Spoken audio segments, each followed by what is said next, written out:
In this video, we're going to discuss 6 ways men are finally waking up to how the entire matrix is systematically designed and regulated to subjugate them across the Western society. First, let's talk about how men would rather be single than be in bad relationships where they feel unappreciated or that they are being used to support women who don't deserve their time, attention, and resources. Men are choosing to retreat from relationships, employment, and education, and this trend cannot be denied. I would like to talk about why this is occurring and how it is harming men, women, and society as a whole.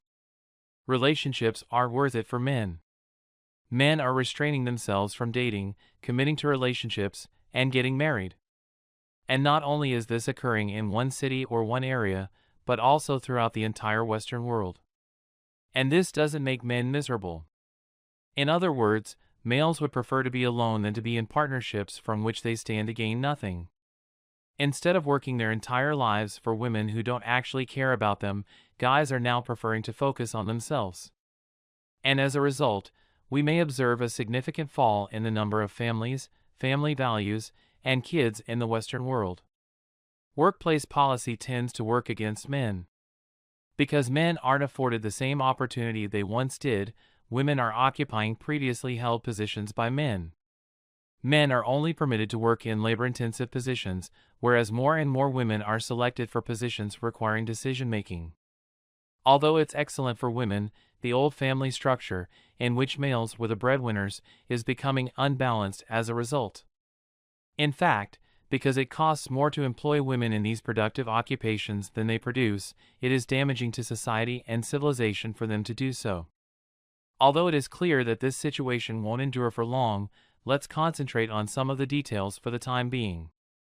Males held 75% of the occupations that were lost during the Great Recession, and the majority of those employment were in the manufacturing and industrial sectors. Another strange notion is that office jobs are more significant than manufacturing ones that require a lot of labor. That's not quite true, though, as the manufacturing class also produces and generates things and products for the broader society, which contributes to the tax base in its truest form. They serve as the population's true pillars of support for the families that comprise it. Men have difficulty keeping their office positions. I'm sorry, but no matter how talented you are, unless you're willing to act like a total beta, you won't be able to keep your office job. If you don't think it will get to that degree, just observe the older men in that society to see how much worse it is getting. You'll have to violate your own masculine ego in order to accomplish it. I say this because it simply isn't manly for guys to sit in cubicles and take orders from their supervisors. A woman simply needs to express a small worry about another male's behavior or emotional effects to show how strong she is in the job. That shows how seriously our culture and society take women's needs, wants, and emotions. Men are thus choosing not to work.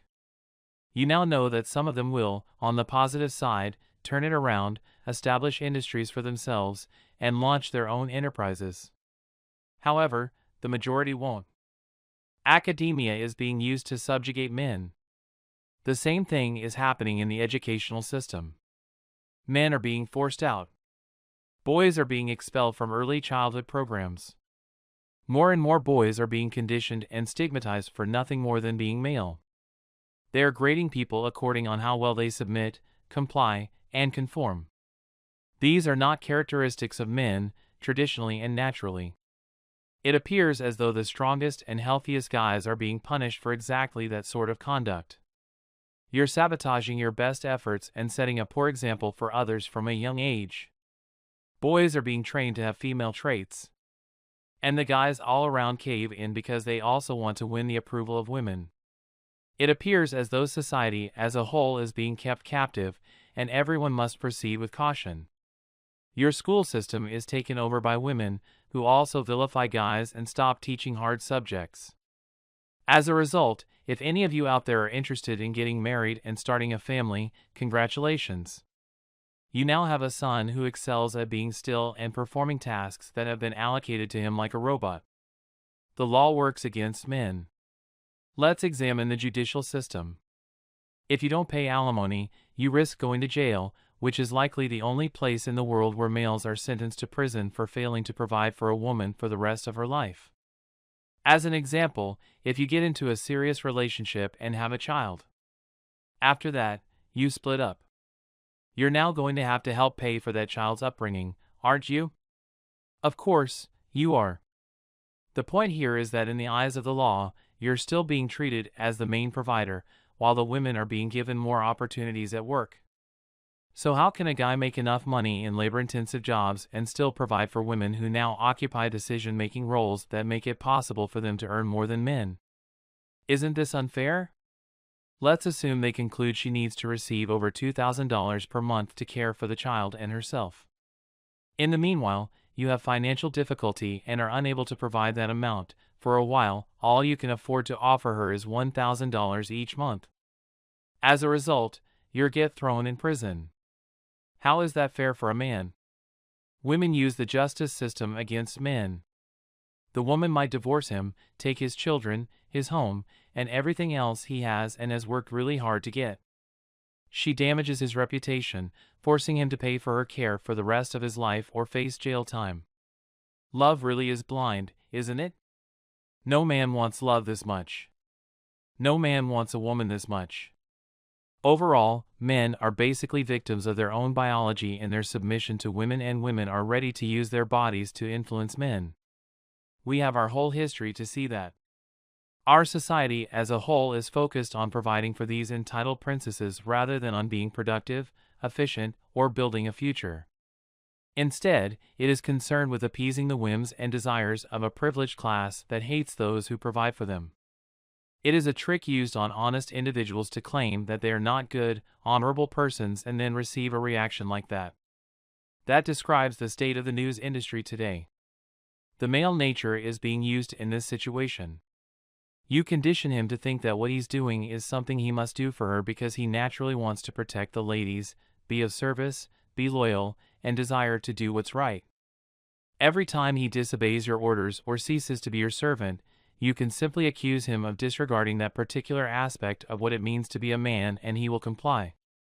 Once the man agrees to the entitled princess's manipulation, she will make him do things like hold open the door, take a B grade instead of an A grade, and buy insurance even if he is completely healthy and has never seen a doctor. He must go bankrupt because he must pay taxes for individuals who aren't even citizens of his nation. He has to incur financial loss. He takes food from his table that he has worked hard for so that he may give it to someone else who is playing the victim and wants to have many children who will learn the same thing from society. Men are being systematically oppressed. At its core, it is clear that men are oppressed in Western civilization. Men are becoming increasingly aware of how every system that controls anything, from taxes and insurance to law and the economy, is being carefully crafted and manipulated to work against them, and they're not having it. They are aware of the risks involved in losing what they have worked so hard to achieve for themselves and getting burned in relationships. Men increasingly think and believe that they are better off alone throughout the Western world. They don't require the drama that accompanies dating. What opinions do you have on this? Please tell us in the comments. So, these are 6 reasons how and why men are realizing that the entire matrix is now designed to work against them and systematically keep masculinity at bay, while safeguarding women and making sure women attain more power and control over men in every aspect of life. Thanks for watching. Please like the video and subscribe to the channel.